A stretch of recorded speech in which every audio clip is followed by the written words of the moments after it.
Bé, avui a Junta de Govern hem aprovat les bases de la convocatòria de subvencions per tots aquells establiments culturals dedicats a la promoció, l'exhibició i el comerç cultural, sobretot per donar suport en aquesta activitat econòmica vinculada a la cultura com un sector imprescindible de la nostra ciutat.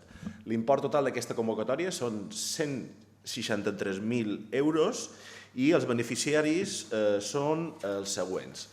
Primer, la modalitat A són arts en vius, espais estables d'arts escèniques com teatre, dansa, circ i altres disciplines de les arts en viu, com puguin ser els espais dedicats a la música en viu o espais independents. La modalitat B és el comerç cultural, que va destinada a llibreries i galeries d'art, i la modalitat C són cinemes que tinguin un màxim de 7 sales. Com anirà la quantia de les subvencions? La quantia de les subvencions va vinculada al tamany, als metres quadrats que té l'establiment cultural. Fins a 300 metres quadrats tindrà una subvenció de 2.000 euros, de 301 a 500 metres quadrats tindrà una subvenció de 3.000 euros, de 501 a 800 metres quadrats tindrà una subvenció de 4.000 euros, de 801 a 1.000 metres quadrats tindran una subvenció de 5.000 euros i més de 1.000 metres quadrats tindran una subvenció de 12.000 euros.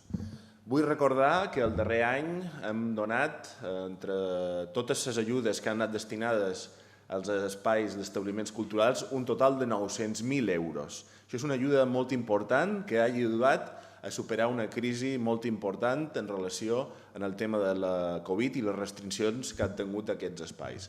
Varen donar 600.000 euros d'ajudes econòmiques d'ajudes Covid, 150.000 euros a principi d'any d'aquests establiments culturals i tornem a donar enguany 150.000 més. En total, 900.000 euros dedicats al sector de la cultura i a l'activitat econòmica que aquests generen. Hola, bon dia a tots. Avui a la Junta de Govern hem duit l'aprovació de l'ampliació del contracte de socorrisme i del servei de platges. El contracte, com sabeu, del servei de salvament és un contracte que es manté durant tota la temporada de bany de l'estiu i ara hem incorporat que també es faci vigilància a la zona del Passeig del Molinar, així com uns socorristes dinàmics, i també se posa vigilància a les zones de bany de Cala Gamba i Son Caos, i a la zona del descarnatge. En concret, la vigilància que es posa a la zona del Molinar implicarà augmentar la plantilla en 2 persones i en aquesta àrea del Molinar, que era una àrea que fins ara no era molt freqüentada, però aquests darrers anys és una àrea que hi ha molta gent que en fa ús, també posarem una torre de vigilància, s'instal·larà una nova torre de vigilància en aquesta àrea.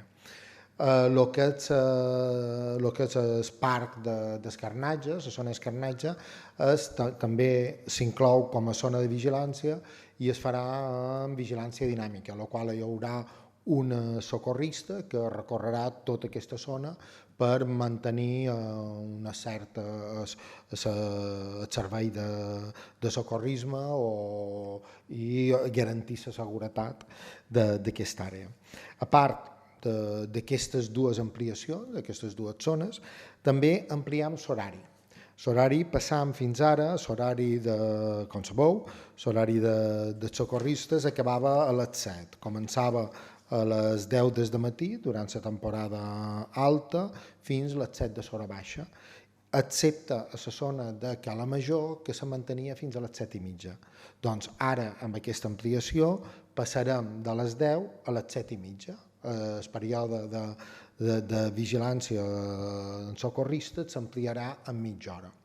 Vull remarcar que tot això són mesures que es posen ara directament, que no tenen, que se mantindran, per suposat, i s'ampliaran en bastant a dins el nou contracte. Com bé sabeu, se va arribar a un acord per el contracte actual, donar-lo per finalitzat una vegada que vam aquesta temporada i treure un nou contracte de cara en el curs que ve o dins per l'any que ve, el 2023.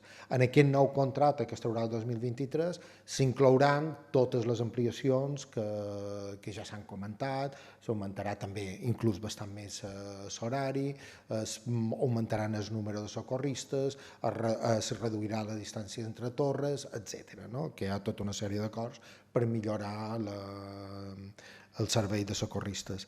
Per tant, el que remarco és que el que estem presentant ara és una actuació que es fa a dins el contracte actual i a dins la temporada actual d'ara. A més d'aquesta ampliació dels contractes de socorristes, també hem portat a la Junta de Govern d'avui el que és el projecte de renovació de l'estació d'impulsió d'aigua regenerada a l'Edaru, que és la que condueix l'aigua regenerada a la bassa d'en Guidet. Què és la bassa d'en Guidet? La bassa d'en Guidet és una bassa que hi ha a la Pla de Sant Jordi que recull aigua regenerada, l'aigua que ja depurada i ja tractada i que s'utilitza per poder donar reg a la zona de Sant Jordi. Aquesta bassa, l'estació d'impulsió que conduïa l'aigua fins a aquesta bassa, era una estació d'impulsió que ja tenia els seus anys i tenia més de 30 anys i necessitava una renovació.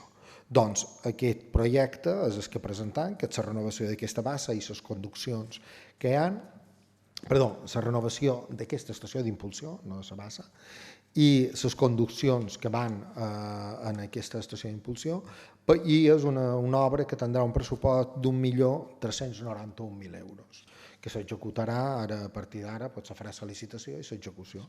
El període d'execució són uns 18 mesos.